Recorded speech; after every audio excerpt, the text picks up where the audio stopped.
ഞങ്ങളുടെ വീട്ടിലൊരു കറുവത്ത മരമുണ്ട്. ആ കറുവത്ത മരത്തിന് അടുത്ത കറുവത്താണിത്. ഇതിനെ പപ്പായ എന്നാണ് ഇംഗ്ലീഷിൽ പറയുക. ഇംഗ്ലീഷിൽ ഇതിനെ പപ്പായ എന്നാണ് പറയുക. ഞങ്ങളുടെ വീട്ടിലെടുത്ത രാസവളമോ ജൈവവളമോ ഒന്നും ഉപയോഗിക്കാതെ മുറിച്ചെടുത്ത ഒരു കറുവത്താണ് പപ്പായയാണ് ഇത്. ഇത് മുറിച്ച് കഴിക്കുന്നത് ആരോഗ്യത്തിന് വളരെ നല്ലതാണ്. ഇതിൻ്റെ ഉള്ളിലുള്ള വിത്തുകൾ നമ്മൾ പശുവിന് ദഹനത്തിന് കൊടുക്കുന്ന ഒരു മരുന്നാണ്.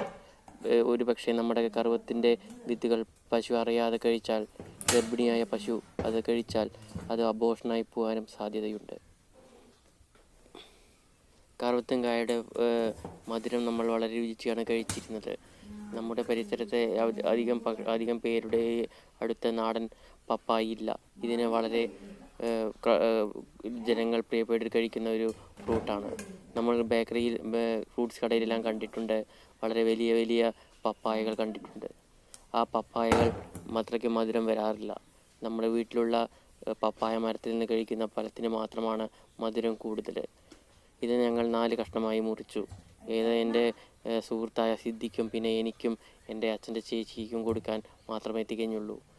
ബാക്കി അവിടെ ഇരിക്കുന്നുണ്ട്. അത് ഒരു കഷ്ണത്തിൽ നിന്ന് 4ആയി വിഭജിച്ചിരിക്കുകയാണ്. ഇതിനെ വളരെ മൂല്യമുള്ള ഒരു മരുന്നാണ്. പപ്പായ കഴിക്കുന്നത് ആരോഗ്യത്തിന് നല്ലതാണ്. പപ്പായയുടെ വിത്ത് അരച്ച് ദഹനത്തിനും മറ്റും ഉപയോഗിക്കുന്നുണ്ട്. ഇത് കഴിക്കുന്നത് ആരോഗ്യത്തിൻ്റെ വർധനയും ദഹനത്തിന് നല്ലതുമാണ്. നിങ്ങളുടെ വീട്ടിൽ ഒരു പപ്പായ മരമുണ്ടെങ്കിൽ അതിന് വേനൽക്കാലത്ത് വെള്ളവും നനവും കൊടുത്ത് വളർത്തു. അത് വളരെ നന്നായി നമുക്ക് ഉപയോഗിക്കാം.